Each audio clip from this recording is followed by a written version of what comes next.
This video is going to be a little different as I'm going to cover 3 different monsters.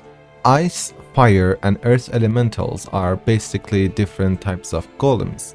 I made a video about the golem and there I talked about its mythology roots, so I'm not going to do it here.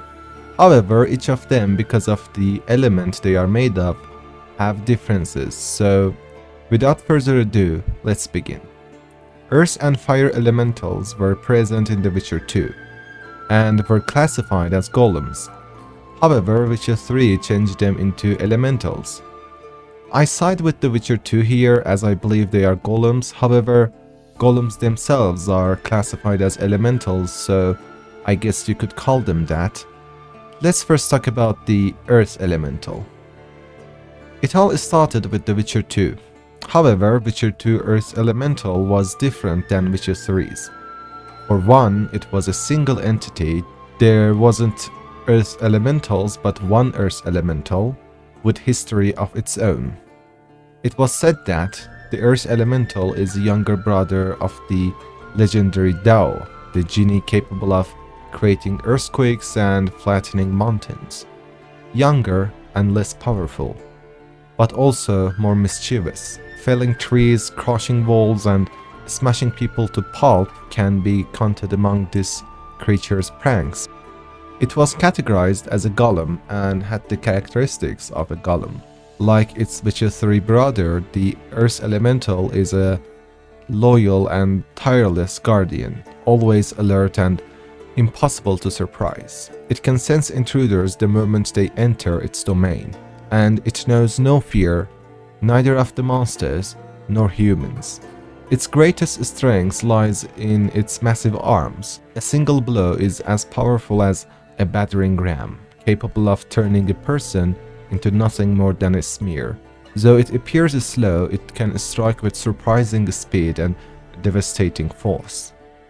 Fighting it requires every tool at your disposal: potions, magic, and most importantly, strong, heavy attacks.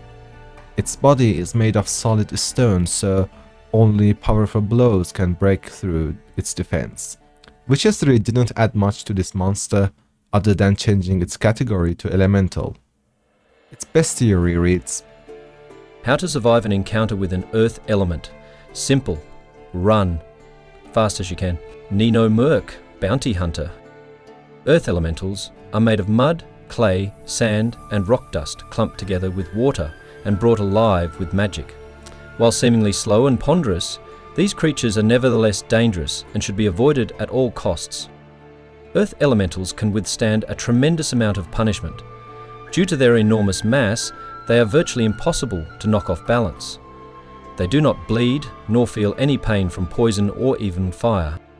They kill men with astonishing ease, whether by smashing them with their fists or hurling enormous stones at them. Their only weakness is their vulnerability to dimeritium dust. Thus, before combat, one should prepare a full arsenal of bombs containing this ingredient.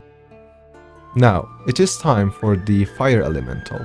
Its lore goes back to Witcher 2, where the sorcerers opened the gate to dimensions ruled by 4 elements and forces, and then bonded the fire elemental by magic. However, it is not said that fire elemental is descendant of any genie. It actually was extracted from another world. As the name suggests, it is an agent of destruction, using fire to incinerate the enemies of its master. Finally, it is said that if its master is passionate smoker, the elemental will provide fire to light the pipe. Let's hear its Witcher entry and then talk about Ice Elemental. The first fire elemental was created by Rancent Alvaro.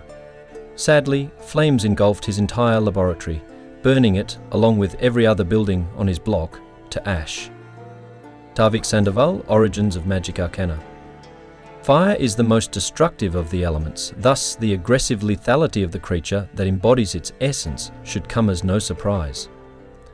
Fire elementals are forged in complicated magic rituals for one purpose: destruction, and they pursue this with murderous determination. This elemental attacks using fireballs and streams of flame, which reduce anything in their path to ashes in the blink of an eye. Like golems and other elementals, poison does not touch it, nor does it bleed. Fire-based spells not only do no harm, but in fact strengthen it.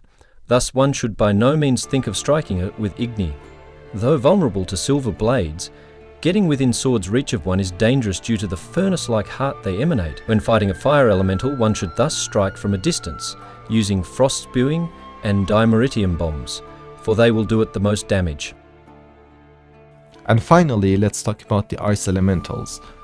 They are literally made of hard ice. You'd think Igni is a good sign to use against them as they are made of ice and fire can melt it, but to the contrary, ice elementals are solid as rock and Igni does nothing to them.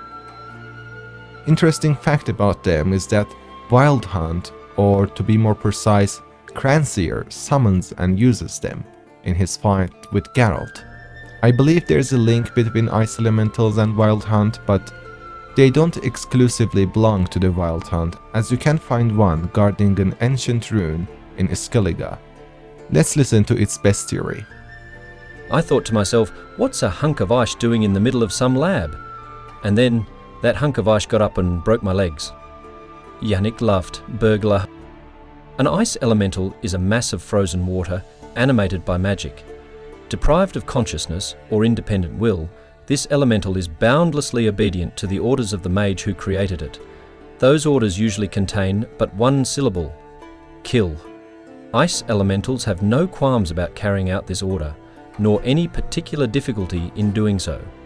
Gifted with incredible strength, they are completely invulnerable to poison and fire, deprived of sensitive organs, hard as permafrost, and all in all incredibly difficult opponents. A witch's only chance at tipping the scales towards victory is to toss a dimeritium bomb. Shrapnel made of this metal interferes with the workings of the spell that gives this creature life. Beyond that remains only prayer. As always, thank you for watching. Don't forget to leave a like and subscribe. And until the next video, goodbye.